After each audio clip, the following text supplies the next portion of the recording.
Good. So now we have our Q&A for our brain function thing. So we'll go with Alex. Or sorry, forget that name. So I guess steroids would be in the drug category because you hear a lot about athletes and stuff who do steroids.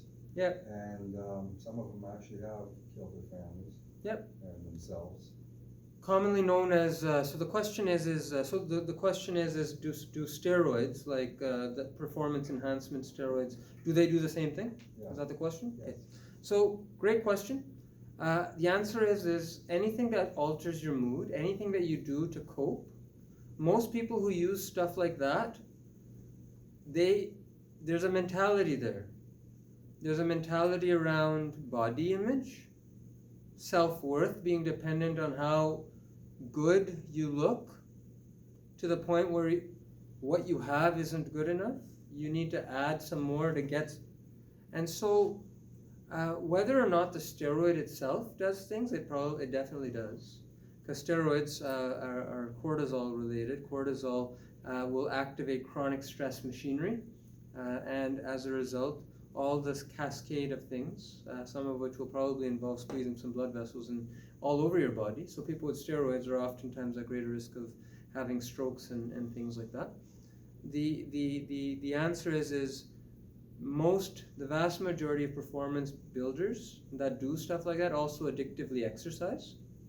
And so then that comes back to this question of chronic stress, coping. And a lot of times behind that you find a lot of trauma. You find an altered decision-making path. And so the answer is yes, it can. So the cortisone shots, they got my spine. No, that's different because that's much lower dosage. So cortisone shots that you put in a rotator cuff or an injury, that's not what we're talking about. We're talking about regular use in a cycle for several months or years to sort of achieve. That's the kind of steroid use I'm talking about. I'm not talking about if you have rheumatoid arthritis and you're using these things. Although I'm sure that chronic supplementation of any kind of steroid affects your pituitary axis, and I don't think all that research is done. But what I'm talking about is the people who kill their families from roid rage. That's all in the line of addiction. Because the steroids don't give you extreme anger. Steroids unmask and disinhibit a person who's already prone to that. That's who kills their wife and kids from that. It's not just the substance made me do it. It's the substance made it easier to do those wrong things. That's why a lot of suicide, for example, oftentimes you have alcohol on board, because humans are very, very resistant to annihilating themselves. Humans don't want to do that. So the drugs and the alcohol and this, it makes it easier to make that decision, without which that decision is very counter-human. So then that's why drugs and alcohol factor into it. It's a good question. And it's very important in the course of these lectures that this is something that's quite universal. And like I said, a 5% person is not necessarily, even though that's average, doesn't necessarily mean happy. And a person in recovery is lucky. They have no choice. They have no choice.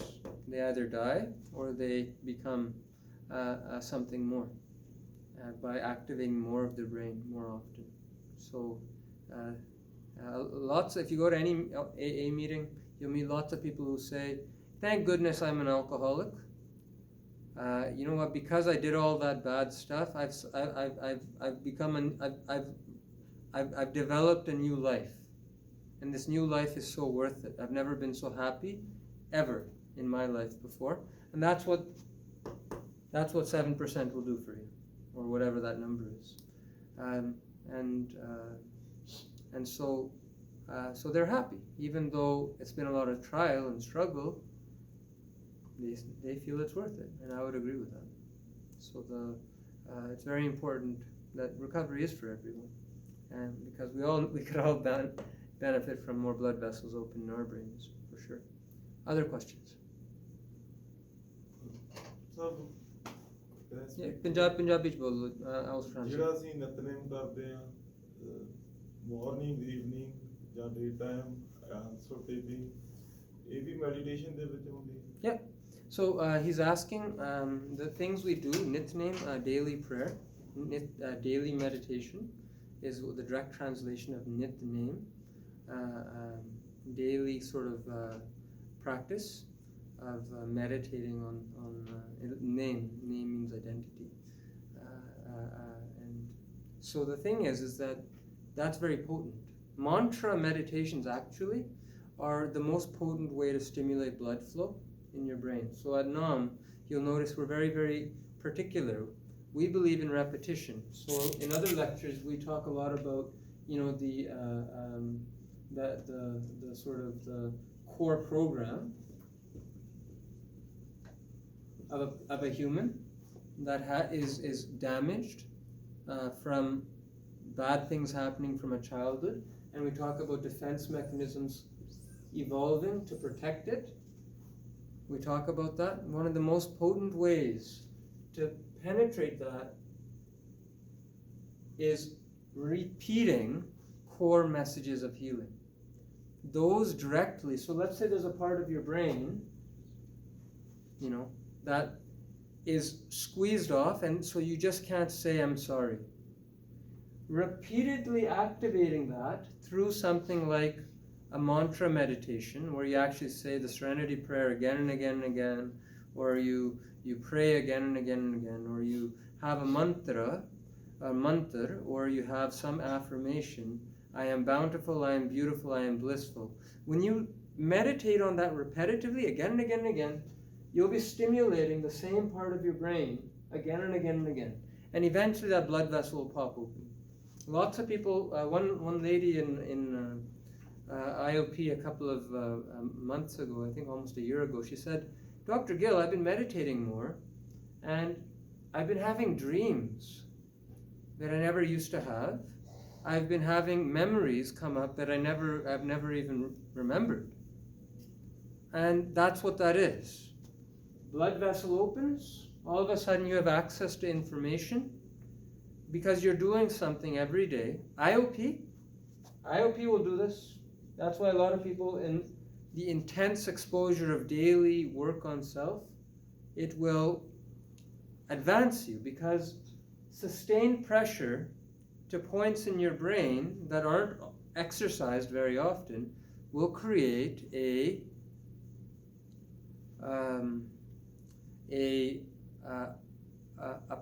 process by which your brain opens. It builds what it's used. And so you hammer it home. So nitnem, you do it every day. Roj karna. Holi holi khoon vad janda jede thaan te rukya hai. So the blood supply, it gets more to the parts that are keeping you from doing those good things, like saying these things, like I'm sorry or forgiving someone. There's parts of the brain that have, maybe you've been hurt badly when you've said I'm sorry. Maybe they jump on you and say how bad you are. And even the thought of saying I'm sorry now hurt. That doesn't make sorry wrong. It means that there's blood vessels that are closed to protect you. And maybe in the past, where you were, it was not safe to say I'm sorry. So it's not bad. None of this is bad. It's just it may not serve you if you stay this way. You know what? People always say I'm funny this way. I don't think addiction, drugs, alcohol, none of it's bad. I don't consider it bad. I consider it, you know what? Maybe that's the only reason you came. Instead of suiciding out, because 80 people a week suicide, I always ask myself this question. How has this person not died? How have they survived? And maybe the option was either you drink yourself to sleep or you end it forever. Well, I'm glad you drank yourself to sleep, even if that made life hard for everyone in your life, because at least you survived. And now you can learn better ways where you can not drink yourself to sleep and not have suicidal thoughts either. A better way. more options, some of which are good. We have to strive for better, and there is better out there. So it's, you know, a 7% person can think of the win-win for the highest good of all. A 3% person only ever thinks of win, lose, or lose-lose, or lose-win. We call that a martyr. And all of those choices are lose-lose in disguise. When you win and the other person wins, everyone's good, that is a higher level of thinking. That makes your life more peaceful. And that's only possible and accessible to you when more of your brain's online. Otherwise, you'll be operating like an animal, because an animal thinks in terms of win-loss, in terms of loss-loss. That's how animals think. And so human life is so much more complex than that, and it's beautiful. But we have to have a higher level of thinking. So thank you for that question. ਮੇਰਾ ਹਾਂਜੀ। Question ਇਹ ਹੈ doctor ਜੀ, ਜਿੱਦਾਂ ਆਪਣੀ front ਤੇ ਸੱਟ ਲੱਗੀ ਹੋਈ ਆ, Yes. ਕੋਈ ਸੱਟ ਇੱਥੇ ਬੈਕ ਤੇ ਲੱਗੀ ਹੋਵੇ, ਸੇਮ ਇਫੈਕਟ ਕਰੂਗਾ? ਦੂਸਰਾ ਮੇਰਾ ਕੁਐਸਚਨ ਇਹ, ਇੱਥੇ ਮੇਰੇ ਇੱਕ ਵਾਰੀ ਸੱਟ ਲੱਗੀ ਸੀ, ਕਾਫੀ ਬਲੱਡ ਨਿਕਲਿਆ ਸੀ, Mm-hmm. ਤੇ ਉਹ ਸੇਮ ਇਫੈਕਟ ਕਰਦਾ ਜਦੋਂ Yeah. ਫਰੰਟ ਤੇ ਲੱਗੀ ਤੇ ਬੈਕ ਤੇ ਲੱਗੀ? So, ਇਹ ਦੂਸਰਾ ਕੁਐਸਚਨ ਹੈਗਾ ਮੇਰਾ ਇਹ, ਤੇ ਇੱਕ ਵਾਰੀ ਮੇਰੇ ਖੇਡਦਿਆਂ ਤੇ ਆਮ ਕਾਫੀ ਲੱਗਦੀਆਂ ਹੁੰਦੀਆਂ ਸਿਰ ਵਿੱਚ ਮਾਰੀ ਜਿਹੜਾ ਇੱਕ ਦੂਜੇ ਦੇ ਜੋ ਡੂਇੰਗ ਦਾ ਪਲੇਇੰਗ, ਤੇ ਇੱਕ ਵਾਰੀ ਮੇਰੇ ਇੰਨੀ ਜ਼ੋਰ ਦੀ ਮਾਰਿਆ ਉਹਨੇ ਸਿਰ ਵਿੱਚ ਮੈਨੂੰ ਗੇੜੇ ਆ ਗਏ ਸੀ, Yeah. ਪਰ ਮੈਂ ਡਿੱਗਿਆ ਨਹੀਂ ਸੀ। ਉਹ ਕਿੰਨਾ ਕੁ ਇਫੈਕਟ ਕੀਤਾ ਹੋਊਗਾ? ਕਿਉਂਕਿ ਕਾਫੀ ਲੰਬਾ ਸਮਾਂ ਮੈਂ ਖੇਡਿਆ, ਉਹ ਜਿੱਦਾਂ ਇੱਕ ਦੂਜੇ ਦੇ ਸਿਰ ਤੇ ਮਾਰਦੇ, ਦੌੜਾ ਮਾਰਨੀ ਤਾਂ ਇੱਥੇ ਹੁੰਦੀ ਪਰ ਇੱਥੇ ਲੱਗ ਜਾਂਦੀ ਸਿਰ ਵਿੱਚ, yeah. ਕਿ ਉਹਨੇ ਕਿੰਨਾ ਕੁ ਇਫੈਕਟ ਕੀਤਾ ਹੋਊਗਾ? Excellent question. ਵਧੀਆ question. I'll translate in English. He's asking two questions, really. One is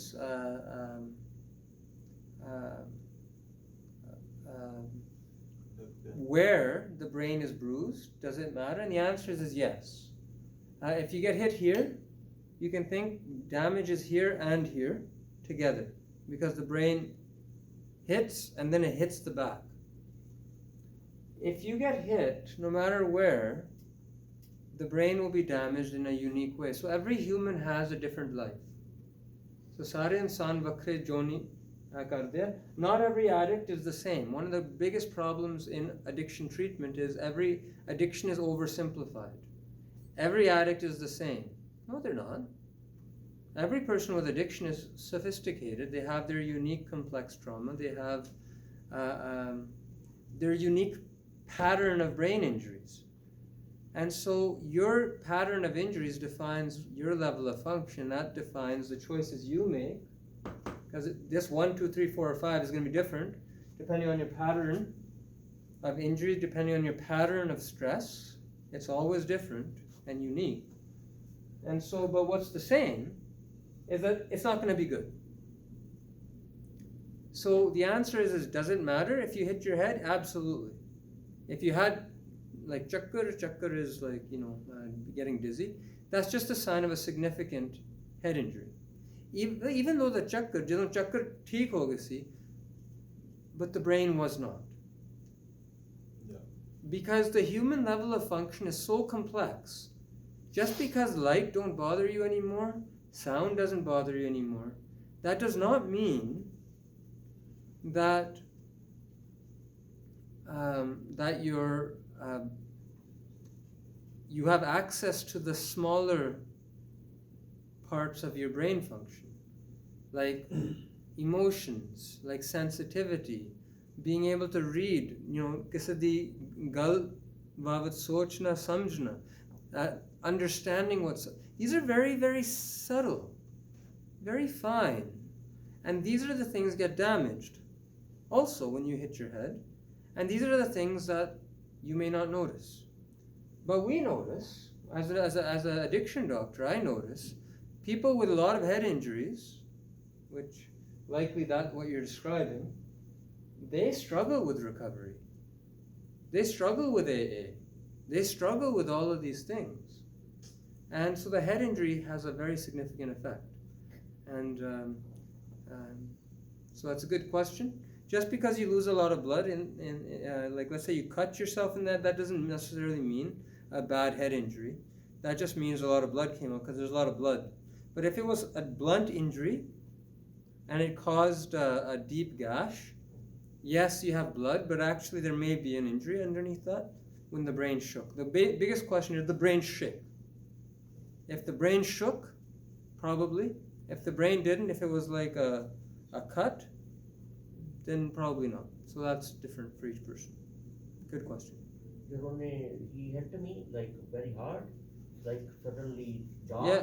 So that's definitely significant. Yeah. So will definitely affect Hega, and then so then people like that with a lot of head injury, I find they generally need additional therapies, additional things. They need more intensive daily practice. That's why it's so hard.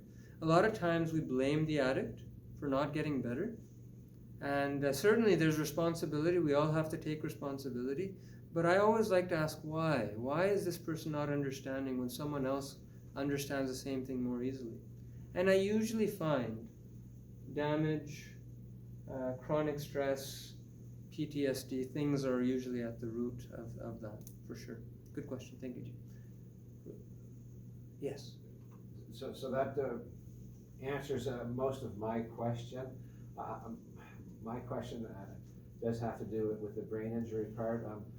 I know that currently the most important part for me right now is the effect that stress is having on me, and 95% of stress is predictable, and but I currently have 5% of that stress that's really affecting me, and so I've noticed that using the technologies and increasing with different technologies has very much helped me deal with the stress, and I certainly noticed that stress more than I ever used to. I'm much more aware of it.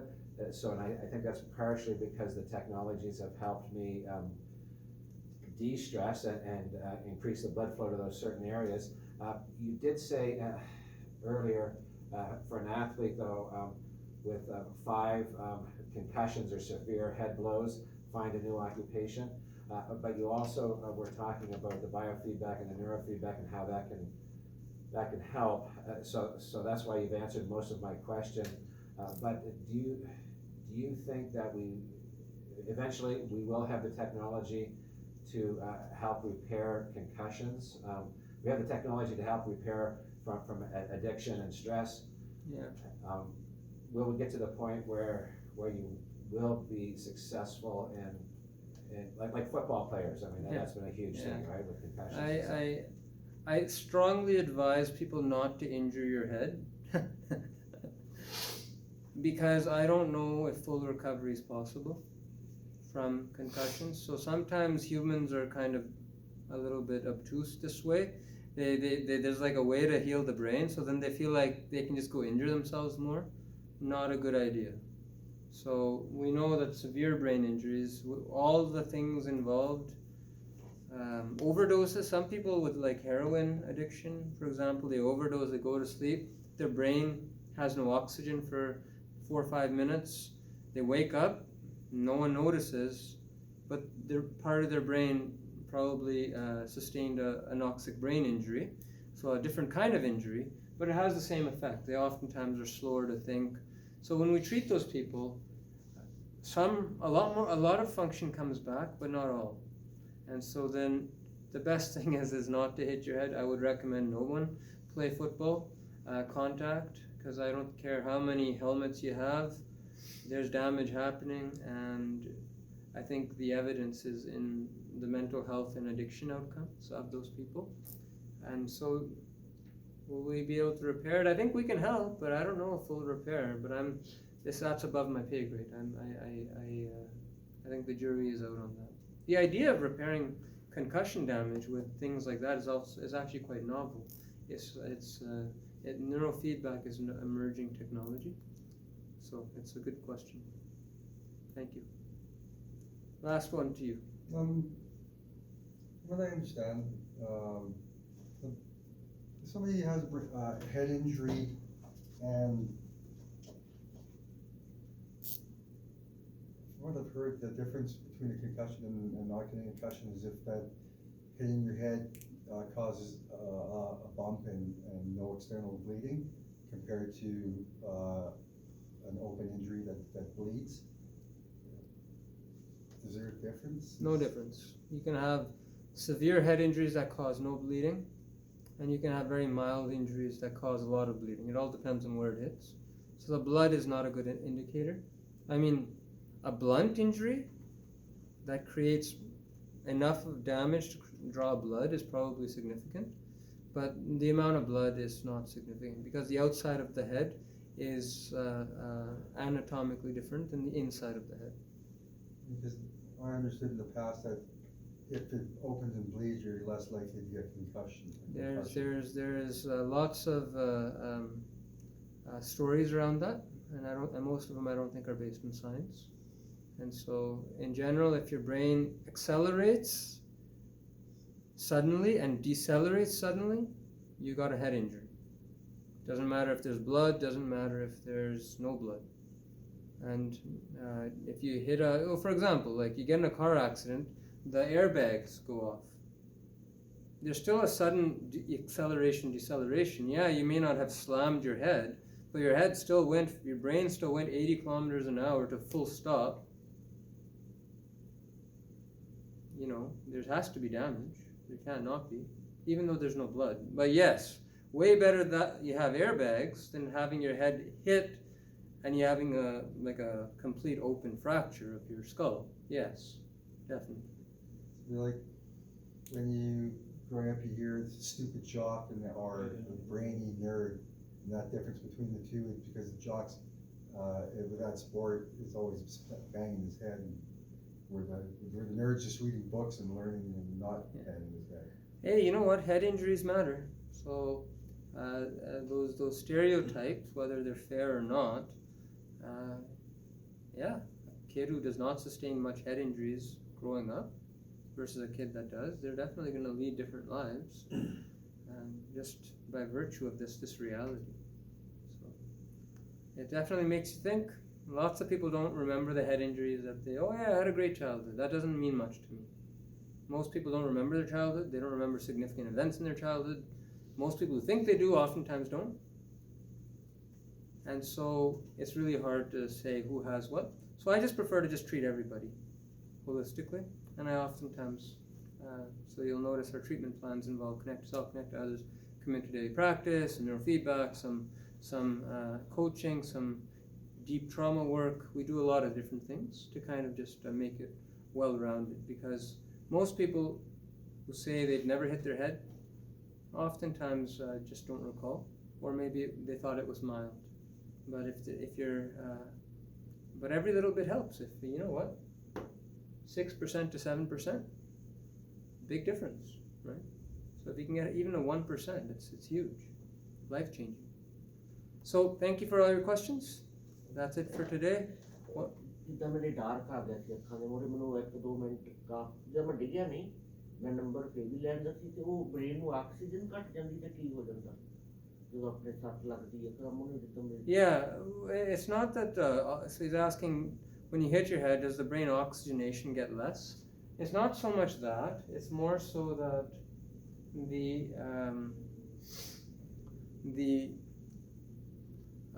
the oxygenation doesn't necessarily go low, but the blood vessels shrink. So it's a good question. Like for example, if the heart goes without oxygen, it doesn't automatically die. It becomes stunned, dormant, not active. And the brain is likely the same way. When oxygen is not flowing, it becomes stunned. And then if the blood vessel is restored in a certain time frame, then that stunned, inactive tissue can become active again. So it's recovery of function is obviously possible since we're doing it. The exact mechanics of it are not necessarily well understood yet, but we're getting there. Many thank yous. And Thank just you, to, Doctor. just remember, I use figures in these things figuratively to illustrate a point. These exact numbers may be different, but they're probably not that different, but generally different. And so, but what I want you to understand is the point, and the point is a simplification of addiction, mental health, and into just brain functions. So many thank you. My sincerest apologies if I misspoke. This lecture will also be on YouTube, and you can send your feedback in. Thank you, Jane.